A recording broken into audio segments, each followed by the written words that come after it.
دوستو یاد رکھنا، تگڑا اور مضبوط جوان پتہ کون ہوتا ہے؟ جس کی نظریں پوری طرح اس کے کنٹرول میں ہوں۔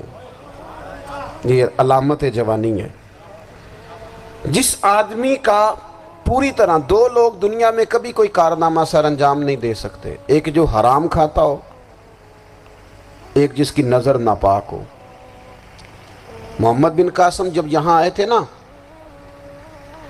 تو ایک دن بڑے پریشان تھے، تو ایک بزرگ کہنے لگے آپ کیوں پریشان ہیں؟ کہنے لگے راجہ دہر سے مقابلہ ہے اور ہماری فوج تو سندھ کے رستے بھی نہیں جانتی، زبان بھی نہیں جانتی، لڑیں گے کیسے؟ دو چار دن کے بعد ان بزرگوں کی دوبارہ محمد بن قاسم سے ملاقات ہوئی تو بڑے خوش تھے۔ کہا اب آپ کیوں خوش ہیں؟ کہنے لگے وہ میرا مقابلہ نہیں کر سکتا، میں نے تحقیق کر لی ہے۔ کہا کیوں؟ کہنے لگے نظر کا گندہ ہے، اور جو نظر کے گندے ہوتے ہیں وہ میدانوں میں ٹھہرا نہیں کرتے۔ میدان کے لیے نکلنے کے لیے پاک جوانی کی ضرورت ہوتی، تطہیر مزاج ہونا ضروری ہوتا ہے، پاکیزہ افکار اور سچی اور سچی ستھری سوچوں کا ہونا ضروری ہوتا ہے۔ اس لیے فرمایا کہ میرا مقابلہ نہیں کر سکتا۔ حضرت عبداللہ ابن حذافہ کمرے میں تھے، تو وزیر کی بیٹی اندر سجی سنوری پہنچ گئی۔ جیسے ہی آپ نے اس کفر کی چال کو دیکھا تو تیمم کر کے نفل شروع کیے۔ وہ ساری رات بیٹھی رہی، رب کا بندہ ساری رات عبادت کرتا رہا۔ عبادت بڑا سہارا ہے، مصلی بڑا سہارا ہے اللہ کے بندوں۔ صبح دروازہ کھولا، وزیر نے اپنی بچی سے پوچھنا چاہتا تھا رزلٹ کیا نکلا، تو وہ کہنے لگی پیچھے ہٹ جا، اب تیرا میرا تعلق کوئی نہیں، میں نے نبی پاک کا کلمہ پڑھ لیا۔ اس نے کہا میں نے بھی زمانہ دیکھا ہے، پر یہ کیا لوگ ہیں، کستوری کے بنے ہوئے، سندل سے دھلے ہوئے، کہ میں ساری رات کمرے میں رہی اور 100 اور 1000 آدمی جس جوان کا مقابلہ نہ کر سکے، اتنا طاقتور جوان کمرے میں رہا اور اس نے نظر اٹھا کے نہ دیکھا۔ او کچا رنگ للاری والا جڑا چڑھدا تے لیندا رہندا ہے، اے عشق تیرے دا رنگ محمد چڑھیا پھر نہیں لیندا۔ میں کہا ایک دفعہ نظر اٹھا کے نہیں دیکھا، کمال ہو گئی۔ اتنے بڑے لوگ، اتنی بڑی سعادت مندی، فیروز بختی، معاملہ فہمی حد ہو گئی۔ اللہ اکبر۔ دوستو بادشاہ جب پوری طرح ہار گیا نا، اس نے کہا مار دو۔ تیل گرم کیا ایک کڑاہی میں، اور جب آپ کو اس میں ڈالنے لگے تو آپ کی آنکھوں میں آنسو آ گئے۔ بادشاہ کا خیال ہوا شاید نرم ہو گئے ہیں، کہنے لگا روئے کیوں؟ فرمانے لگے سوچتا ہوں جان ہی ایک ہے، کتنا مزہ ہے اس کی راہ میں جان دینے کا، کتنی لذت ہے اس کے نام پر مرنے میں، کتنا لطف ہے۔ جے تو چڑھیا اتے دار بھی نہیں، تے جے تو وکیا عشق بازار بھی نہیں، تے ایڈا سستا سودا پیار بھی نہیں، تے ایڈا سستا لبدا یار بھی نہیں۔ کئی جنگل گانے پیندے نہیں، کئی دوزخ لنگنے پیندے نہیں، جے وہ اس ملوں بھی مل جاوے، ایدوں سستا ہور بپار بھی نہیں۔ تے کچھ سمجھ نہ آوے لوکانوں وہ کادے نال شہید کرے، ڈٹھی یار دے ہاتھ تلوار بھی نہیں، پر او دا خالی جاندہ وار بھی نہیں۔ کہنے لگے ایک جان ہے نا، تو دل کرتا ہے ہزاروں ہوتی تو ایک ایک کر کے محبوب کے نام پہ قربان کرتا، جب میرے پاس ہے ہی ایک، کروں کیا؟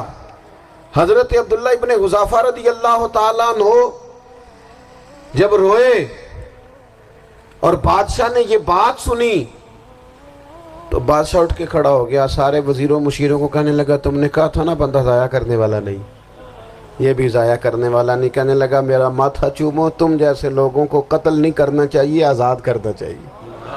عزیز اپنی زندگی سے نا یہ بہت زیادہ ہرس، ہوس، طمع، اور یہ کسی بات کی بھی ہو، ہرس صرف پیسوں کی نہیں ہوتی ہے، شہرت کی بھی ہوتی ہے، یہ بیماری انسان کو اقتدار کی بھی ہوتی ہے، تعریف کی بھی بیماری ہوتی ہے، یہ سارے نقص ہوتے ہیں لوگوں کو، اور معاذ اللہ بعض جبوں کبوں کے اندر بھی ہوتے ہیں، وہاں بھی پنپتے ہیں۔ اپنی زندگی جب تک اس سادگی میں نہیں لاؤ گے جو رسول پاک نے عطا فرمائی ہے، جب لوگ آسانیوں میں پوری طرح الجھ گئے تو پھر وہ دور ہوئے اور کفر چڑھ گیا۔ دوسری بات، اللہ کے محبوب صلی اللہ تعالی علیہ وسلم کی محبت ہم سے تقاضا کرتی ہے کہ ہم اس مشن کے لیے کام کریں جس مشن کے لیے رسول پاک نے کام فرمایا ہے۔ ہم سارے کام بڑی مضبوطی سے، سوچ سمجھ کے، تدبر سے، حکمت سے، تقاضوں کو مد نظر رکھتے ہوئے کرتے ہیں سارے کام۔ دین کے کام میں ہمارا مزاج نہیں ہوتا، او ہو جائے گا جی، آپ بسم اللہ پڑھیں جی، شروع کریں جی۔ آپ تقاضوں کو سمجھیں، چیزوں کو دبائیں نہیں، چیزوں پر غور کریں۔ کسی کے ذہن کی سطح پر سوال ابھرتا ہے، اس کا تسلی بخش جواب دیں۔ اپنی زندگی میں دین کے کام کے لیے اپنے آپ کو وقف کریں، اور دین کے کام کے بہت سارے پہلو ہیں۔ ہزاروں لوگوں کو قرآن پاک ٹھیک پڑھنا نہیں آتا، ہزارہ لوگ ہیں جو قرآن مجید کے مطالب سے آگاہ نہیں ہیں، دین کی بنیادی ضروریات سے لوگ نابلد ہیں۔ میں آپ کو کس طرح یہ بات سمجھاؤں کہ ہزاروں کی تعداد میں طلاقیں اس لیے ہوتی ہیں کہ مردوں کو طلاق کے مسئلے نہیں آتے، انہیں پتہ نہیں ہے کہ مجھے حقوق زوجین کے معاملے میں کیسے چلنا۔ ڈھیر سارے گھروں میں تباہی اس لیے ہے کہ تربیت اولاد کا دینی منہج ہمیں نہیں پتا۔ اپنا حصہ ملائیں دین کے کام میں۔